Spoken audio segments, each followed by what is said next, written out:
Hello, everybody. This is Eric Boland with, sexual recovery, we'll call it. And we are on the 12th step tonight.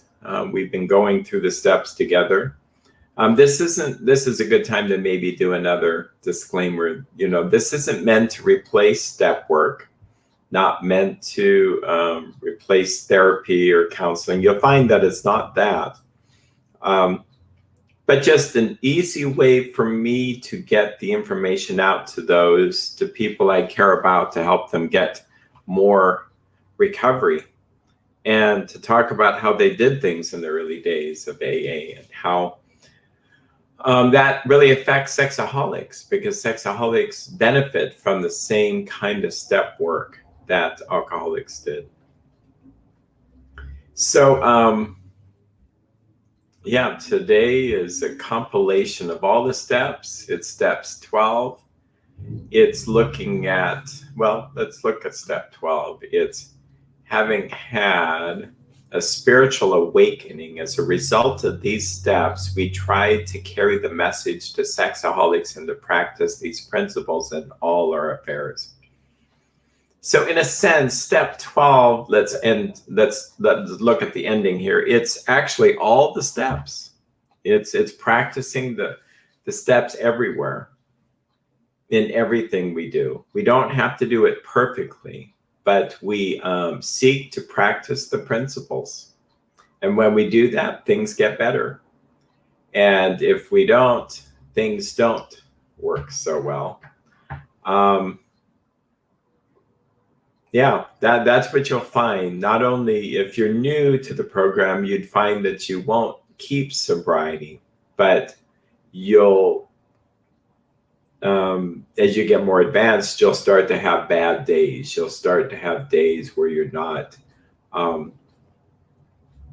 doing well because you're resentful, you're self-oriented, you're going about your way, not really thinking about what is God's will. And so, interestingly enough, if we start at the beginning with what happened before Alcoholics Anonymous was even invented or discovered, Bill Wilson was an alcoholic, and somehow he got this experience that if he kept on helping other alcoholics, he himself would stay sober. And that's what he did for about 4 months before there was ever a Dr. Bob or meetings or anything like that. He was trying to help other people with the same problem. And that seems to be a principle that's really important. The AA book, which we use, in fact, I broke down and just bought some because Amazon, I'm not going to sell them through the internet, but for clients here, it's so troublesome to try to get a book and then to get the wrong book where the pages don't line up. So you want the pages to line up. But this book suggests that nothing will so ensure us against another slip as working with others. So when we plunge ourselves into helping others with the same problem, we tend to get better. You don't even have to be that sober. Even if you just pointed the way to an SA meeting or just begin to talk about what the steps have done for you or what God has done for you in the steps, that would change things. Very interesting. So let's go to our chapter 7 here. It's called Chapter 7, Working with Others. This is in the AA book. You can find it online as well by searching AA Big Book PDF. And most likely what will come up is a number of PDFs. This one comes off the website, aa.org. So here's this phrase that says, practical experience shows that nothing will so much ensure immunity from drinking as intensive work with other alcoholics.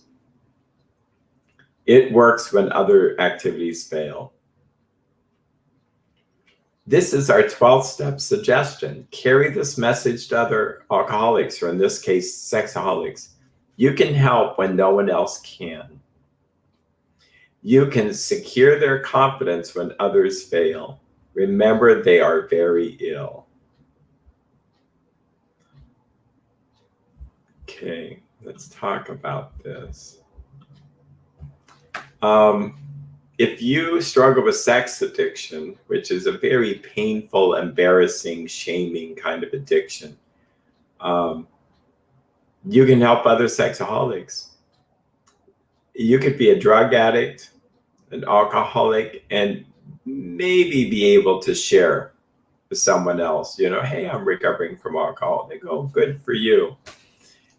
You could say, oh, I'm a compulsive overeater, and people go, oh, yeah, I've had bouts of that. And oh, yeah, good for you that you're recovering. If you say you're a recovering sexaholic, they look at you like, and then they kind of pull their children away. And, I think a lot of people struggle with this. They just don't want to. I think they're too afraid to get honest or too afraid to look at it. And if you can begin to work with others in meetings, if you can begin to share your story of even what little recovery you have, it seems to help. It seems to get this out in the light that this is a disease that thrives in darkness, thrives with secrecy, and the pain and the shame is just really sad. It's a very sad experience. And strangely enough, when you share with someone else or try to help someone else, as sad as it was, you'll start to get some meaning. You'll start to feel like, this is a horrible thing to struggle with. But if someone else can somehow be benefited by it, it's all good. I am amazed at the comments we get on our videos. And I'm not bragging when I say this because I don't mean to brag in any way. It does not help. But the comments, there's lots and lots and lots of thank yous, lots and lots of comments. People suffer. And for the boldness to just say, I struggle too, seems to help. I believe in meetings. Meetings will help you carry the message. Meetings will help you. And that is the purpose of an SA meeting, SA.org, or other people go to SLAA or SAA. I tend to be a fan of SA. But I'm not speaking for SA. I'm just talking about what it's like for a therapist or a recovery coach to help others. I find a lot of success there. So if we go back to our book here, for those that are joining us, we're on page 89 of the big book, chapter 7, Working with Others. If we do this, it says life will take on new meaning. To watch people recover, to see them help others, to watch loneliness vanish, to see a fellowship grow up about you, to have a host of friends. This is an experience you must not miss. We know you will not want to miss it. Frequent contact with newcomers and with each other is the bright spot in our lives. Yeah. I've heard many stories of people's sadness, their embarrassments, their addictions, and they seem so relieved just to talk with me. And of course, they're paying me money. I mean, sometimes they aren't because I sponsor some people. But if people can connect with this and have this experience in a meeting, I hear it all the time when people connect with someone else And the key word is connect. You don't have to act out the exact same way as someone else to benefit, but people know the shame, they know the guilt, they know the willpower, the striving, the hopelessness. How will this ever stop? They will know the many years of trying for 20 years, the promises, and where do you go for treatment, something like this? It takes a lot of courage. So when you offer your story or help someone else, that all turns to joy. It just works that way.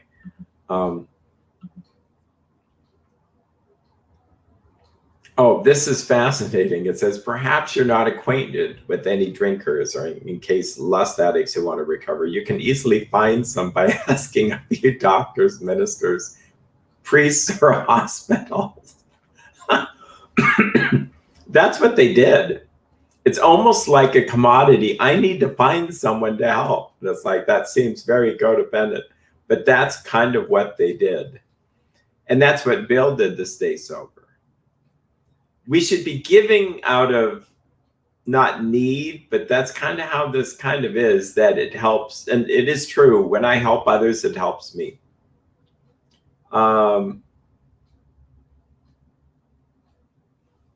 Let's go down to here.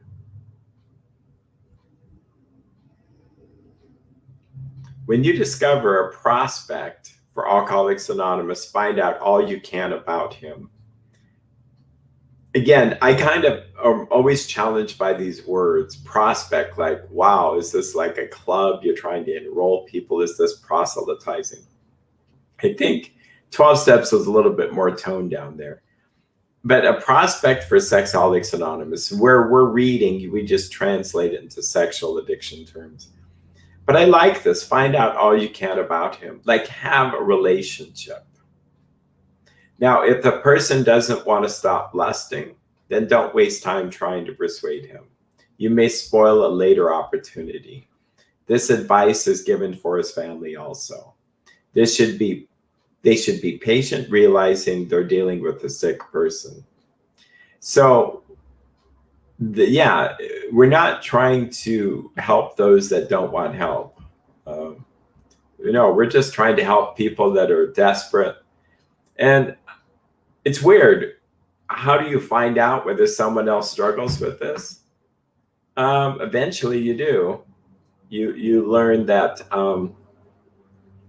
maybe a brother-in-law or it's weird, but it somehow comes looking for you a bit. And you'll find opportunity. I actually had a strange experience where it was just God directed, but a person had, and I want to protect the story of people, but I'll just say that through a lot of, I think I can say this, through some events, I accidentally visited someone in a jail that it turns out they were wanting to visit with another person named Eric, not me. When I showed up, it turns out they were there for something addictive. I just happened to understand addiction. So then I was able to help the person by going through the steps there. And I've done that a number of times. It's weird to see someone where the addiction is so powerful in their life, they end up getting arrested. I've worked with alcoholics, drug addiction, and to be getting into a jail where actually sometimes other family members can't get in, but I'm a therapist. And so then, but what am I doing? I'm reading this book. And so sometimes we can get in where AA can't. So what better time to start working the steps is in jail. Hopefully most of us don't have to go there. So we have to be patient with people that aren't interested. But if there is any indication that he wants to stop, have a good talk with the person most interested in him. Oh, usually his wife. So some of this doesn't really fit sex addiction. Get an idea of his behavior, his problems, his background, the seriousness of his condition, and his religious leanings. You need this information to put yourself in his place, to see how you would like him to approach you if the tables were turned. Sometimes it's wise to wait till he goes on a binge. The family may object to this, but unless he is at a dangerous physical condition, it's better to risk it. Don't deal with them when they are drunk, etc. We're going to translate some of this into sex addiction. We're going to skip through because, yes, the principle applies. When is the best time to help people with sex addiction recovery? When they're bottoming out. And what do? You get them through the steps quickly, not slowly. In the early days, people got through the steps in 2 weeks. They did not drag this out at all. They would look at us like we would be really slow in doing that. If they resurrected from the dead and came back to life, what would they be seeing? They would be horrified that people are doing a step a month, or that they're sending people home with the AA book and say, okay, now you write up your 4th step and get back with me. No, this is what happens is people were broken. They admitted that they were powerless. When 2 people came to visit them and said, are you powerless over alcohol or sex? The person would probably say, yeah, right now I am. Quick, then do you believe in any kind of power greater than yourself? Do you believe in God? Most of the time people believe in God. They may ignore him most of their life, but they believe someone had to create this universe. Occasionally you'll get someone who's agnostic or atheist. We're just very gentle about it. Sometimes we have to say, well, let's start with a power other than yourself, okay? Step 3, are you willing to turn your will and your life over to the care of God as you understand him? And people would say, sure, I guess that sounds good. But that's a bigger step than it may seem. And what we're doing is encouraging that person to let go of them running their own life. They're surrendering to God their own life, not just lust. I hear this. I think it's a mistake. People say, I'm trying to surrender my addiction. No. The book doesn't say that. It says to surrender your whole life unto God. Oh, but when you stop directing everything, when you give up all your sense of control, that's when we get better. Step 4, so a day later, they may show up and they would be sharing their 4th step, which is an inventory of all the resentments, all their fears, all their places they've been dishonest, and places where they're selfish. That's just 4 things. And they would go through that together. Often the sponsor would be the writer. And there'd be 2 sponsors. In fact, why were there 2? Because they sponsored your treatment, meaning they paid for your detox. Yeah, that's how that went down. It was not this long-term relationship they had for years. Why? Well, we know Dr. Bob and Bill Wilson both sponsored 5,000 people each. People sponsored for about a month or 2 just to get them going. And then they would be sober about 50 to 75% of the time. And so we find that works better in SA. There are people I know in SA, I guess I'm speaking generally, I'm not disclosing who they are, that have done the steps the slower way and find that when they did it quicker, then they got through the steps, then they actually got to step 12 so that they could start sharing the message with others, and they found themselves sober. A lot of people get stalled in the steps and they get stuck on step 4. But step 4 is you would have sat together, wrote out your fears, your ways you're resentful, ways you've harmed people. And 5 would have been sharing with God, ourselves, and another human being the exact nature of our wrongs. So that would have been kind of a confession. It would have been very private.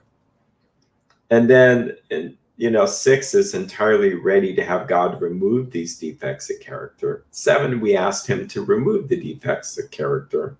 So 6 and 7 are really rolled up into one. We're asking God to remove these defects.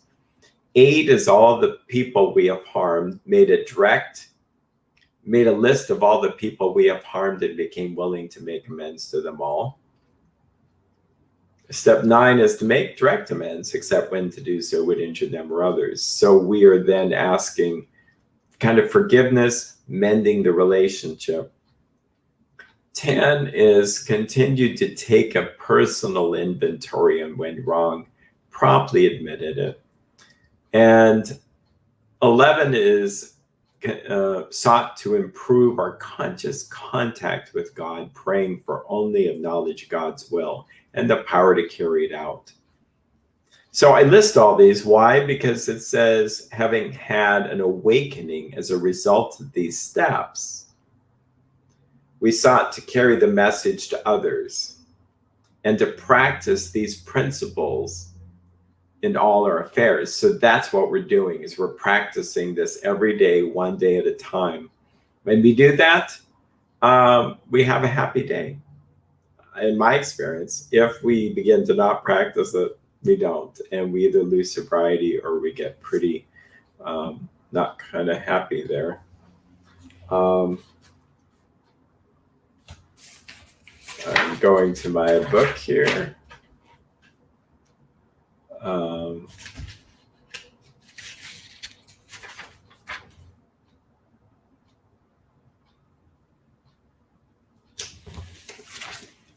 This is such a long chapter. It's one chapter devoted just to 12 steps. So that's why we won't use the whole section here. But if we go to page 92, I go to the sections which I've kind of, and that's what you would want to do in your own book. Continue to speak of alcoholism or sexaholism as an illness, a fatal malady. Talk about the conditions of body and mind which accompany it. Keep his attention focused mainly on your personal experience. Explain that many are doomed who never realize the predicament.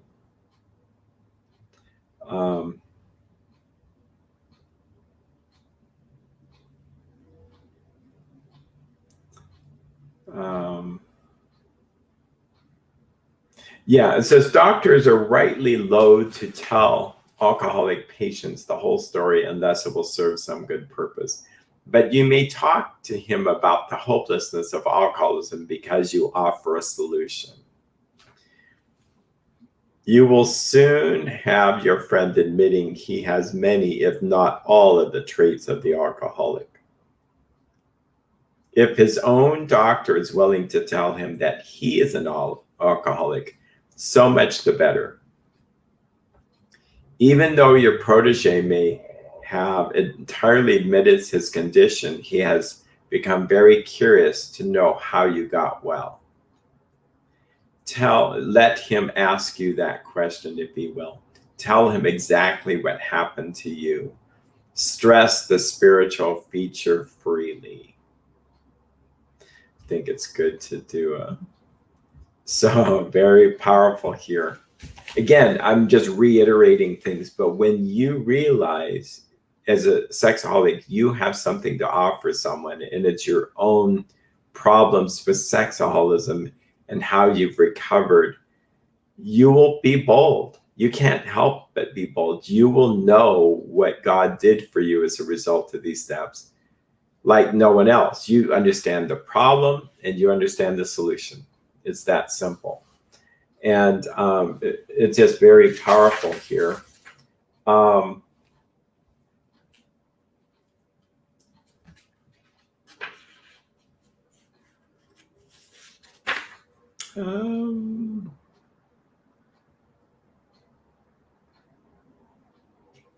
Stress the spiritual feature freely.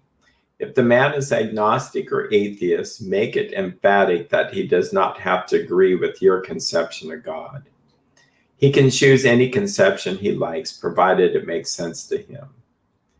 The main thing is that he is willing to believe in a power greater than himself and that he live by spiritual principles. Okay. I guess we don't. Well, yeah, I guess we can use this. So here's the thing. I will admit that I am a Christian, and I had a hard time not wanting to get stuck on the preciseness of who God is. And when I realized that God himself is anonymous in this program, he doesn't require that you understand him completely how he is before he begins to help you. You may even be an atheist or an agnostic, but God, who I believe is loving, kind, wants you to succeed, is still going to reach out to you.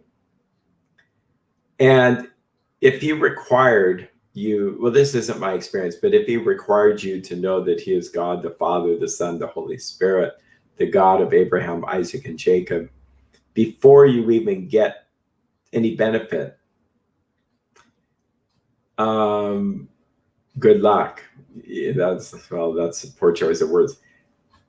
But God seems to have so much love and care that any inkling of you opening a door to him and saying, here is my addiction, I am powerless.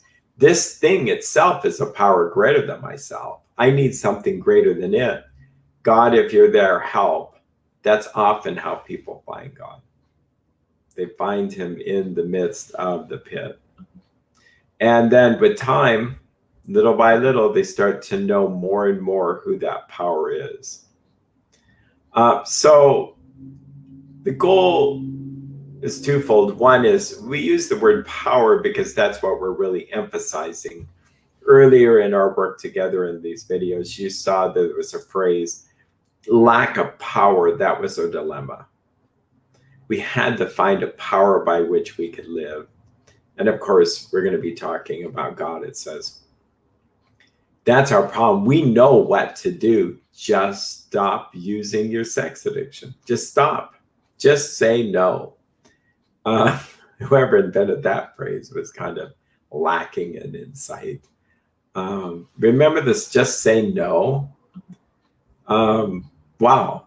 Why don't they just say no? The people in the government who made that up. It doesn't work that way. If you just can't say no, then you probably know you're struggling with some kind of sex addiction. And sometimes it takes years before people get that. If you meet someone who comes to you and says, look, I'm a sexaholic. I don't share this with a lot of people, but I had problems with this and this and this. Could not stop. I tried this, I tried that, I tried that. And after enough misery and suffering, I decided to go to a 12-step program, and now I'm 10 years sober, 20 years sober. You're not selling anything. All you're doing is sharing what God did with you. And that's why the principle here is stick with your story.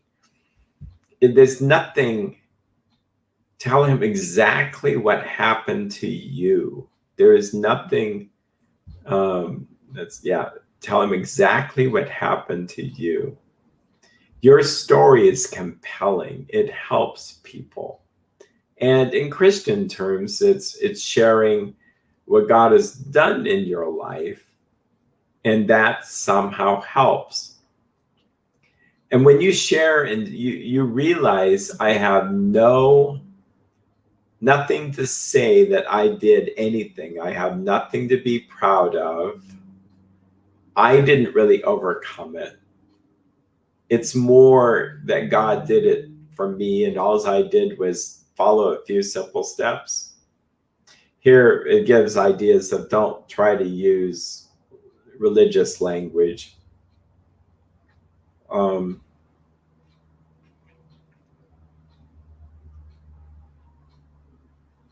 Yeah, this is fascinating. It talks about religion, and it says he may know more about it than you do, but call to his attention the fact that however deep his faith and knowledge, he could not have applied it, or he would not drink.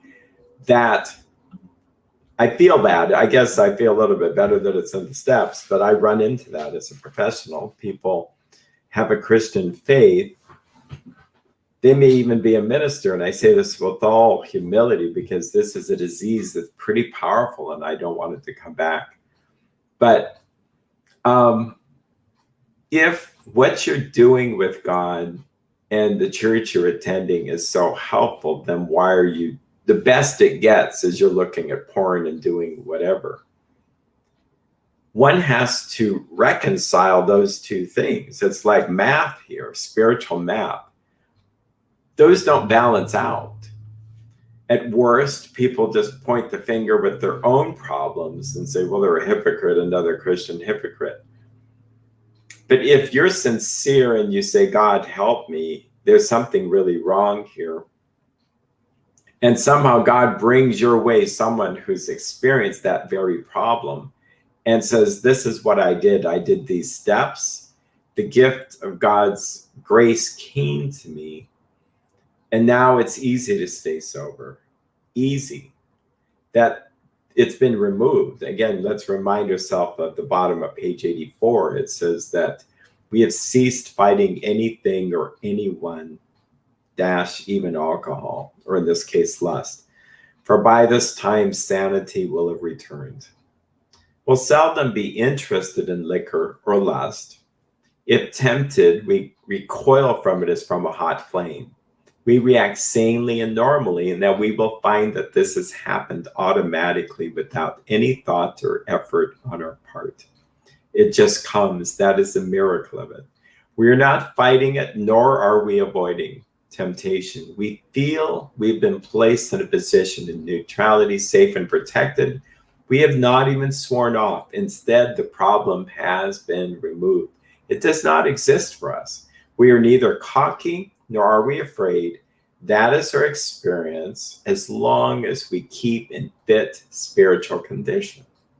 So what people find out is that the steps somehow added to their Christian life or whatever religion they may be helps. And without the preciseness of how to do these steps and to acquire God's grace, it begins to fall apart.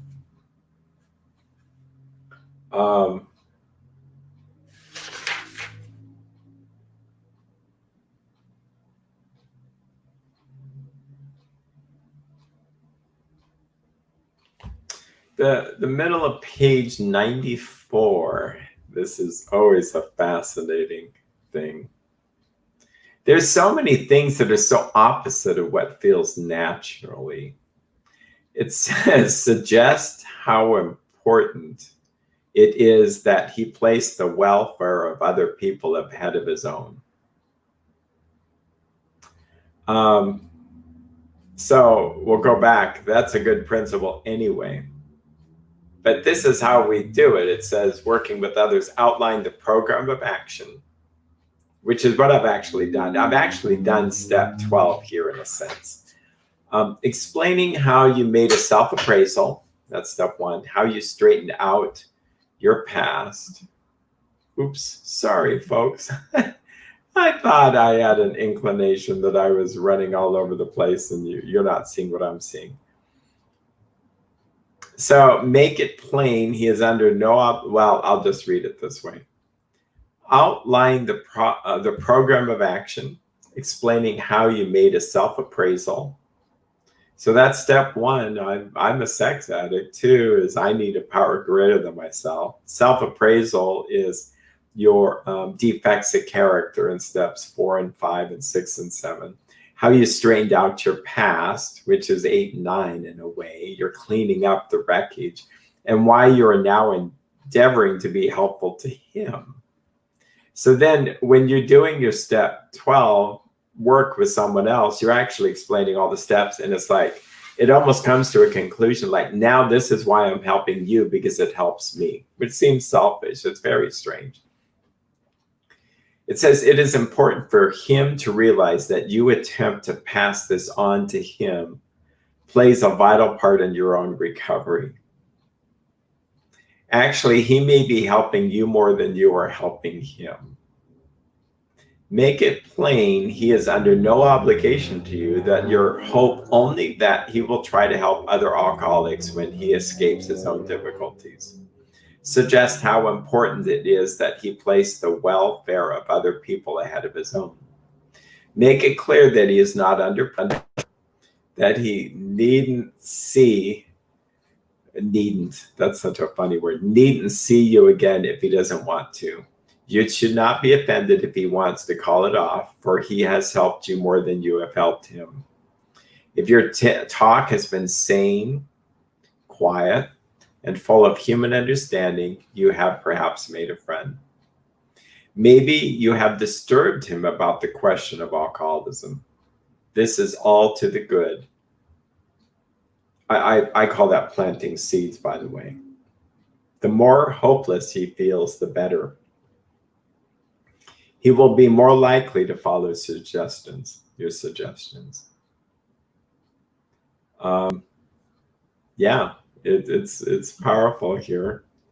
So you see that it's not, it's so strange, but they say in programs that this is the only, sobriety is the only gift you can keep if you give it away. So what we mean by that is, if I continue to share with people who suffer like I do what worked for me, they actually get better, I get better. And so I don't just do it to fix them. There's a certain aspect of humility. And if it takes, great. If it doesn't take, that's okay. It's not my job to be God.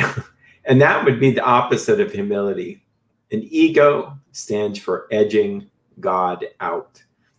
So I need to be small, humble. As we started our very first video, and this is our last one, not our last one on sex addiction, but the last on these 12 steps, we started with why steps, because humility attracts the grace of God, but pride stops it. So anything I do to fix myself, to act better than myself, is me, like if I'm arrogantly fixing others, no, that's a death sentence for this. This is more like a secret recipe where people, we'll use a cake metaphor, they taste this cake. This cake not only heals them, but they want the recipe. All I'm doing is sharing the recipe. And I've thought of doing a real video on this. I think it might actually be hilarious about how fast or slow people do the recipe. But it's like if a friend came over and I'm cracking an egg and the guy says, "Oh, what are you making?" I said, "Oh, I'm making a cake." Then he comes over a week later and I drop in another egg. And then another week I'm dropping in some milk and then stirring that up and dropping in flour. "Oh, I don't like sugar. I want to add salt instead." I mean, just like, really? And then I get a horrible piece of brick covered in fuzz, penicillin mold. And he says, "What are you making?" And it's like, "Well, a cake." And it's like, "No, that's not a cake." And then I begin to argue with him. I get obstinate. And, nope, that's no cake at all. And so then I go to his house and he's cracking 2 eggs, putting in milk, blending that up, adding flour, sugar, salt, chocolate, cocoa powder, and bakes it all in one day, all in an hour. It's like, no, you're doing it awfully fast. No, he would say I'm doing it really slow. And that's my experience when talking about the steps. People are just shocked that you get results if you do it just like they did in the early days. And that's my experience of, I'll say 20, 30 years here, 30 years. Probably more 20 by actually doing it this way. So,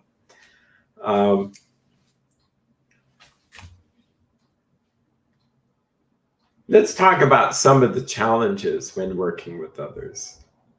It says, your candidate may give reasons why he need not follow all of the program. Oh, wow, that's a novel thought. It happens all the time. He may rebel at the thought of a drastic house cleaning which requires discussion with other people. I understand, yeah. How could you even begin to share some of this stuff without feeling like you're going to pass out? Now, this was written to alcoholics. For sexaholics, just at least one other person. But it will evaporate. When you confess it to another person who struggles, who believes that God will remove this, it's very powerful. But what is our response? Tolerance, loving, kindness. Do not contradict such views. Tell him at once that you had felt the way he does, but you doubt whether he would make much progress had you not taken action. So the thing is, we focus on what worked for us. It's hard, I've done it every way not to do it. And so if you start to do it the way it was meant to be done, it works really well. Again, like a cake metaphor. Yep, I baked bricks that can be used in the lawn for edging around the border, and I baked a cake, which people go, how did you do that? If you get a recipe that works, I stick with it. That's why I've had tempting thoughts that says, well, maybe I'm too anal about praying every single morning and trying to, I'm not perfect at it, by the way, or praying every night, doing the steps. I'll just hold on to a little resentment here, a little dishonesty there. It doesn't work. I just don't want to chance it. In fact, I'll say I was a little bit nervous to share this message here, not so much about saving my own rear end, but I don't want to come across as prideful, because pride will cause all kinds of problems. I see it. In fact, I'm going to talk a little bit about that. Pride will destroy you. And pride is so insidious, you don't even know we have it. It's C.S. Lewis said that true humility is not thinking less about yourself, it's just thinking about yourself less. So if we get any inflated ego about sharing messages or in 12 steps, that's not the message. And in reality, it would probably be better to share all this one-on-one with one person at a time in secret. Why? Because there's a certain humility there. But I think why I was feeling led to do this is because, well, we're getting lots and lots of people wanting help. And many days, on a rough day, it could be maybe as 4 to 5 people a day wanting help, and saying we just have a waiting list. You're only getting in if certain conditions are met. And I thought, and then I work with every kind of addiction. I thought, why not just get some of this out there? And I saw that other people had done that. In fact, they've done a really good job. So you might look them up. I'll try to post them. But and then also my current clients, I felt that if they could see the steps there, that it would save them some time and money. Instead of hearing me yak, they might as well hear me do this here. So, yeah.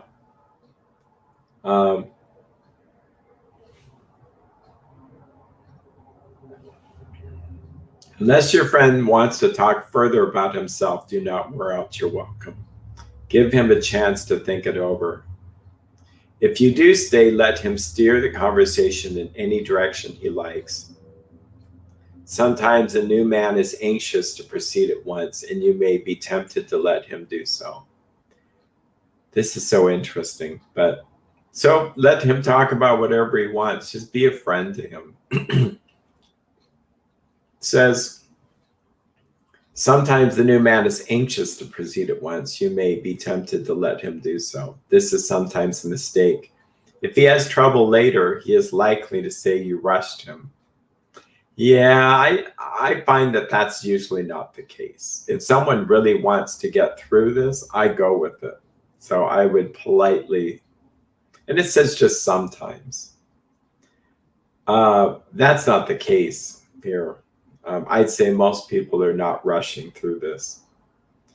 Um,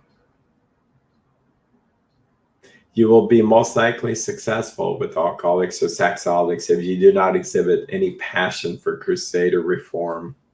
Never talk down to a sexaholic from any moral or spiritual hilltop. Simply lay out the kit of spiritual tools for his inspection. Show him how they worked with you. Offer him friendship and fellowship. Tell him that if he wants to get well, you will do anything to help. There is this aspect that you feel compelled to do anything to help, that maybe over the years I'm less willing to do anything to help, but I don't know. If God says in my morning meditation, help this guy and do this and that, I'll do that. Because why? Because it's really important for me to stay connected to God.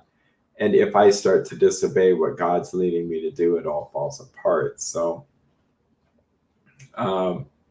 but I like this phrase, we carry the message, we don't carry the addict.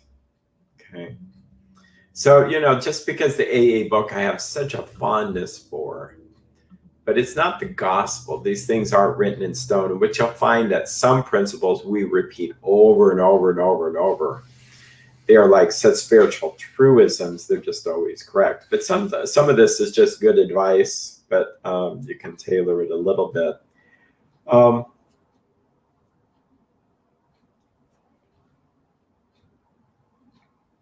This is nice boundaries. If he is not interested in your solution, if he expects you to only act as a banker for his financial difficulties or a nurse for his sprees, you may have to drop him until he changes his mind. This he may do after he gets hurt some more. So again, alcoholics were nursing each other through the delirium tremens and the detoxes and getting them to hospitals if they needed money. And again, we're here to help you get sober. We're not here to do all this other stuff. If he is sincerely interested and wants to see you again, ask him to read this book in the interval. After doing that, he must decide for himself whether he wants to go on. He should not be pushed or prodded by you, his wife, or his friends. If he is to find God, the desire must come from within. That is a true statement. That God's big enough that he doesn't need my help. I mean, he really doesn't. He could use anybody to carry this message, and he could just plant in people's minds the idea to go find a 12-step group or to the principles from the book. It seems like, though, in God's wisdom, he chooses to have us help each other out, that we need each other. It's humbling. That one of the things people will say is, do I need to go to meetings forever? It's like it's a death sentence. Well, do you want to be a sex addict the rest of your life? It's not the worst thing in the world. I would say a lot of people don't go to meetings after they get the steps. They have a fellowship, they meet with people, but some do. They just carry the message, and it's very powerful.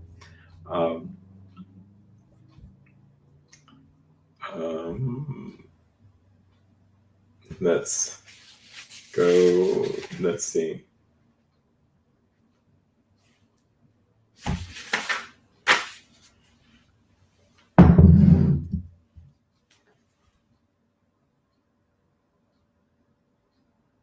Yeah, this is very interesting here. This is so weird. You can see that this 12-step does feel so different than what you might think. And again, this is just their version at the beginning, but top of page 96, it says, do not be discouraged if your prospect, again, the person you're trying to help, does not respond at once. Search out another alcoholic and try again. It feels like, shouldn't you just plunge, like I'm just trying to help other people so I can help myself? It's kind of like that. But there's a principle that you can't help people that don't want help. And so I find that you can get stuck in a pattern of helping others where you're doing all the calling, you're doing all the prodding, and they would be benefited by not interacting with you, bottoming out more until finally they're ready to change. Because there's a lot of people that get in and out, and I mean, they're not even out. They just keep coming to meetings, but they've been there 20 years and they're not more than a week sober. What's going on? Well, there's some enabling.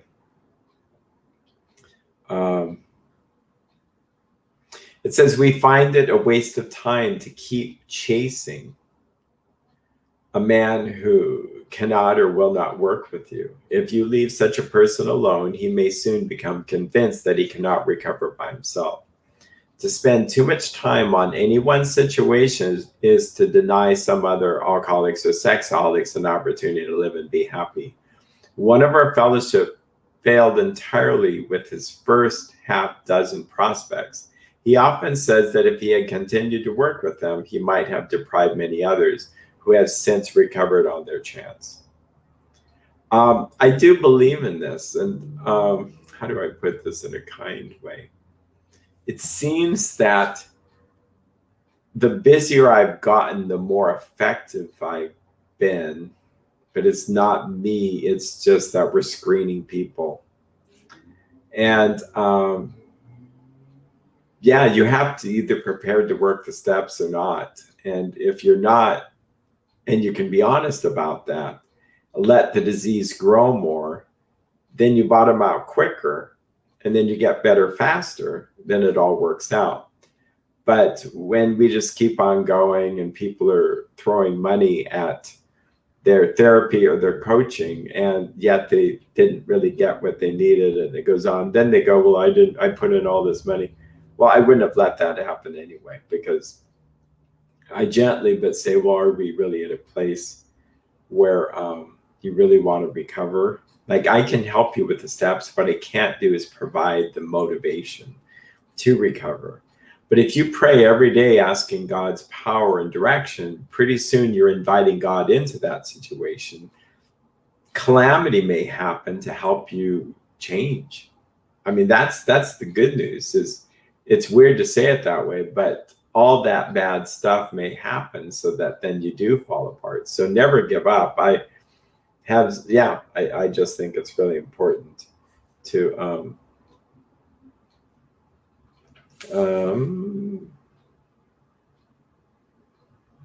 talked about all kinds of things. If he's broke and homeless,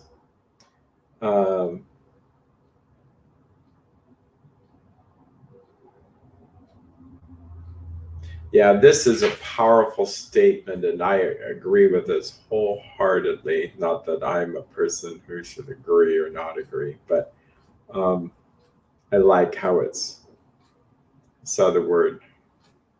Yeah, it talks about all this drama that can happen with alcoholics. For sexaholics, you read this and just apply it. And I would not dismiss it too quickly, because amazingly enough, sometimes it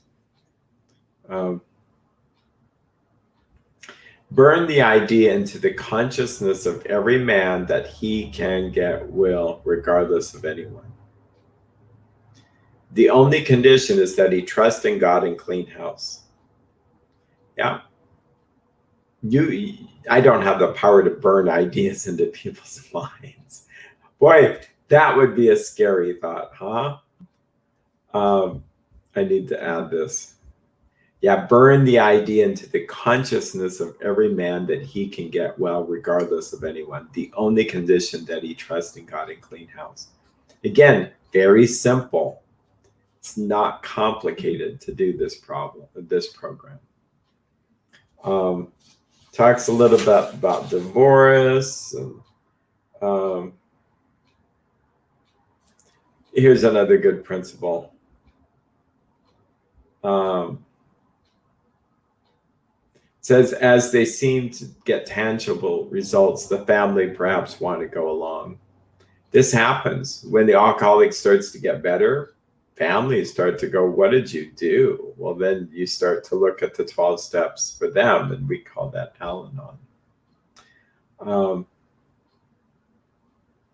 It says, both you and the new man, let's see, this is top of page 100, both you and the new man or woman, wherever you're helping, must walk day by day in the path of spiritual progress.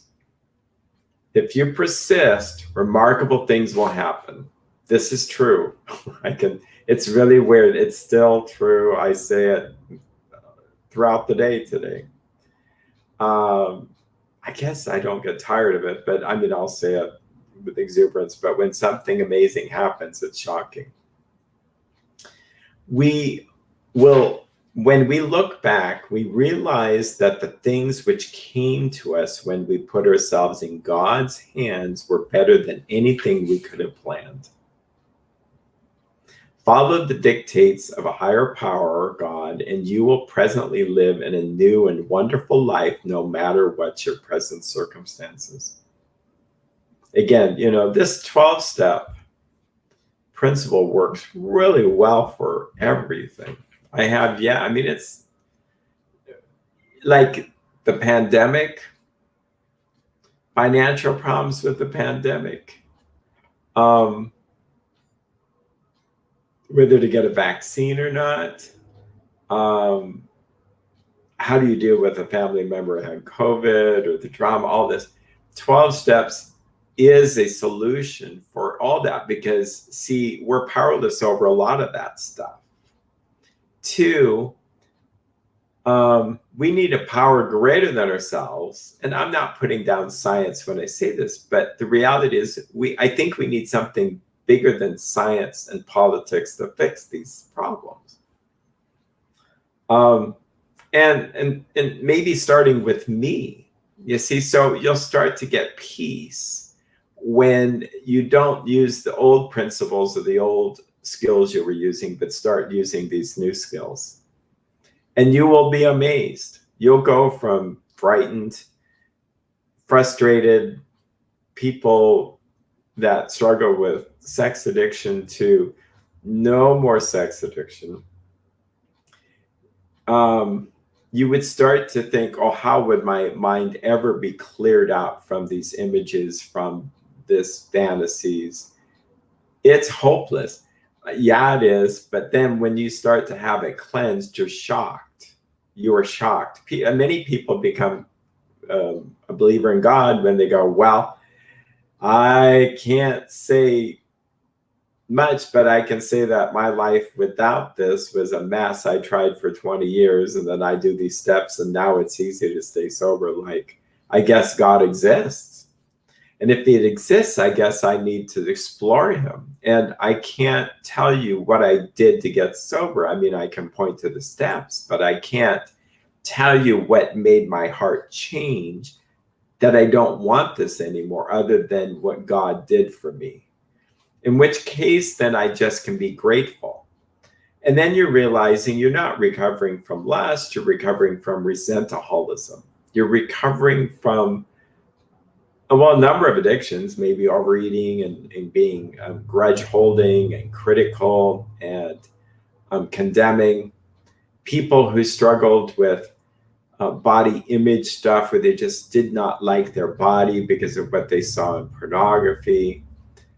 People that went to not treating the loved ones around them very well, and they now think by God's grace, which is power, to do things for their spouse, and they're not afraid to have deep conversations with their spouse. No, it really is powerful. Just very powerful. There's a few things I'd like to end with tonight. I need to get the book here.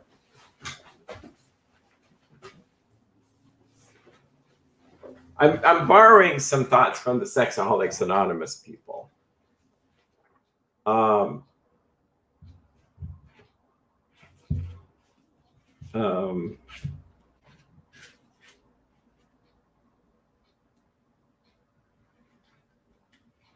Let's see. So the problem, and I think many of us can relate to this. It says many of us felt,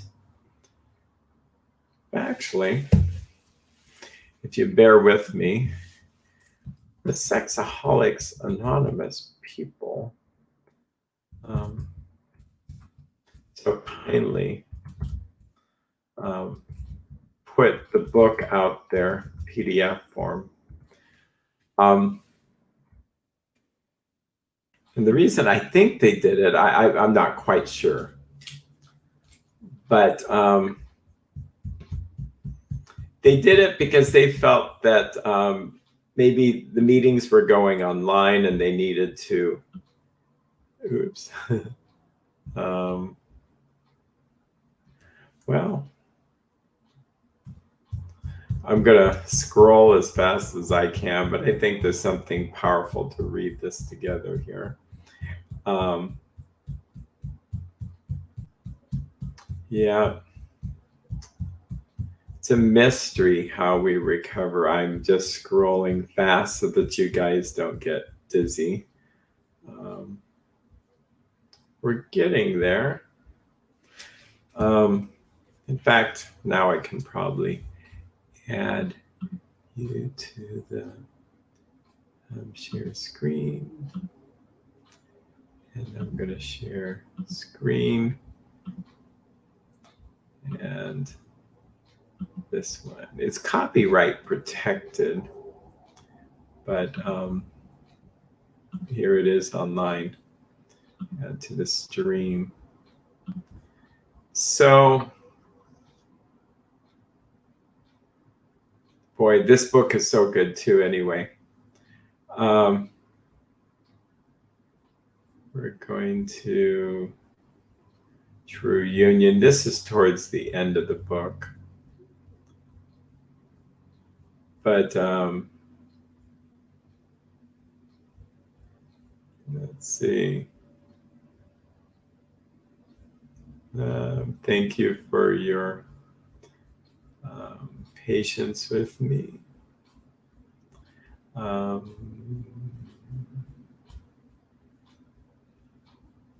By the way, what we just passed was called the 18-wheeler. And these are what is read at meetings. And oh boy, never really did this on a podcast, but I felt like, well, I should show you what I'm seeing and all this wonderful stuff here. Okay. You guys are probably getting seizures out there from, hopefully not, but from all that scrolling. Okay. Here's the meeting list. I have yet to, these online, you can't push it down or scroll there. Okay. But I figure this will be more powerful if we read this together.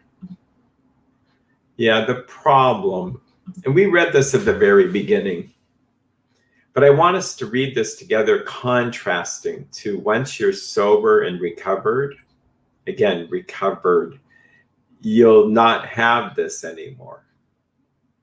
Many of us felt inadequate, unworthy, alone, afraid. Our insides never matched what we saw on the outsides of others. Early on, we came to feel disconnected from parents, from peers, from ourselves. We tuned out with fantasy and masturbation. We plugged in by drinking in the pictures, the images, and pursuing the objects of our fantasies. We lusted and wanted to be lusted after. We became true addicts, sex with self, promiscuity, adultery, dependency relationships, and more fantasy.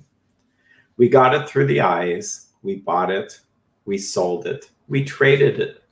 We gave it away. We were addicted to the intrigue, the tease, the forbidden. The only way we knew to be free of it was to do it. Please connect with me and make me whole, we cried with outstretched arms. Lusting after the big fix, we gave away our power to others. This produced guilt, self-hatred, remorse, emptiness, and pain. And we were driven ever inward, away from reality, away from love, lost inside ourselves. Our habit made true intimacy impossible. We could never know real union with another because we were addicted to the unreal. We went for the chemistry, the connection that had the magic, because it bypassed intimacy and true union. Fantasy corrupted the real. Lust killed love. First addicts, then love cripples. We took from others to fill up what was lacking in ourselves, conning ourselves time and again that the next one would really save us. We were really losing our lives.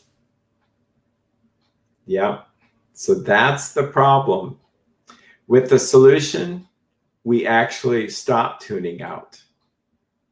We don't worry about how our insides don't match what we see on the outsides of others. We realize our insides do match what other people feel. We all feel pain. We all have problems. We do.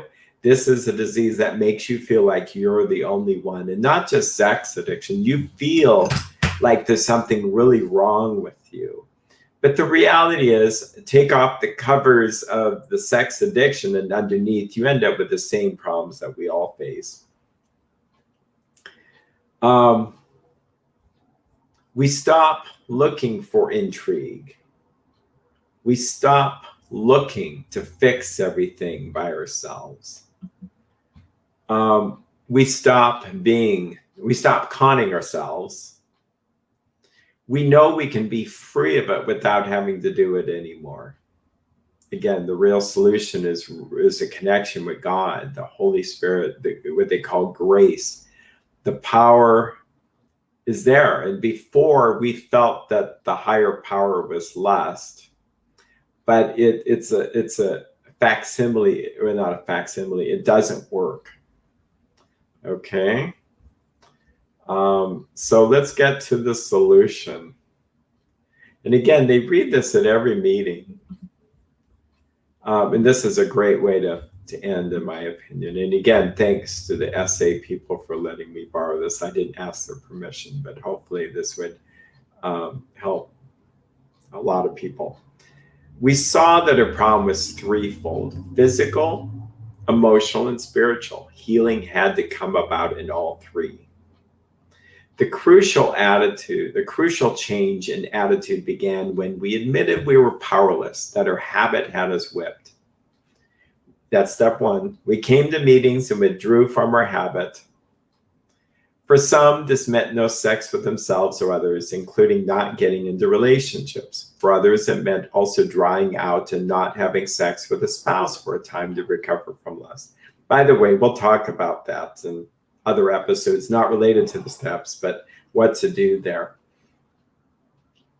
We discovered that we could stop, that not feeding the hunger didn't kill us, that sex was indeed optional. There was hope. Yes, it's hard to believe, folks.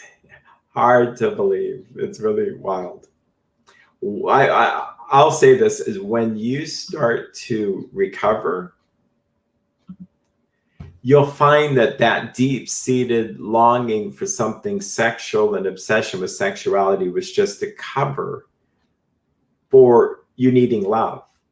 And you begin to discover that you grew up in a family where love was confused with sexuality. And that's why even people couldn't hug each other, because there was this fear of sexuality.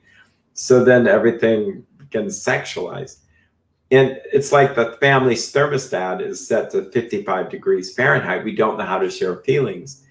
So then when you do feel disconnected, tuned out, and so when you discover masturbation and pornography, then you go, my gosh, this, instead of 55 degrees, you feel like it's 72 degrees, and you feel right for the first time in your life. So that's how you get addicted. So we're going to keep on here because I realize we're over here. Let's get to the right. There we are. We discovered we could stop, that not feeding the hunger didn't kill us, that sex was indeed optional. There was hope for freedom, and we began to feel alive. Encouraged to continue, we turned more and more away from our isolating obsession with sex and self and turned to God and others. All this was scary. We couldn't see the path ahead except that others had gone that way before. Each new step of surrender felt it would be off the edge into oblivion, but we took it. And instead of killing us, surrender was killing the obsession. We had stepped into the light in a whole new way of life. And by the way, that is the experience of steps 1, 2, and 3. It's really weird. And we're so control freaks, we don't even know it. And when we start to go, okay, I'm supposed to do this, we'll see what happens, this seems ludicrous, then you realize you start getting healed by following the steps and not your own mind. The fellowship gave us monitoring and support to keep us from being overwhelmed, a safe haven where we could finally face ourselves. Instead of covering our feelings with compulsive sex, we began exposing the roots of our spiritual emptiness and hunger, and the healing began. As we faced our defects, steps 4, 5, 6, and 7, we became willing to change. Surrendering them broke the power they had over us. Again, we're not fighting them. We surrender them. We say, God, it's as simple as this. Please take away my anger. God, please help me to find a better way. Please help me to look for you what I'm looking for in lust. Take away anything that's stopping me from finding your power. Help me to forgive this person. Help me to make amends. Just admit powerlessness over it. We began to feel more comfortable with ourselves and others for the first time without our drug. Forgiving all who had injured us, and without injuring others, we try to right our own wrongs. That's steps 9. At each amends, more of the dreadful load of guilt dropped from our shoulders until we could lift our heads, look the world in the eye, and stand free. We began practicing a positive sobriety, taking the actions of love to improve our relationships with others. We were learning how to give, and the measure we gave was the measure we got back. We were finding what none of the substitutes had ever supplied. We were making the real connection. We were home. So with that, I wish you all the best in your recovery. We're going to be offering other videos, but this all video series helps you just think about how do you get through the steps. If you feel that you want help in your journey, you can contact us. At Eric, best email is eric@ericboland.net. Yeah, well, I wish you all the best. You have a great evening. Take care.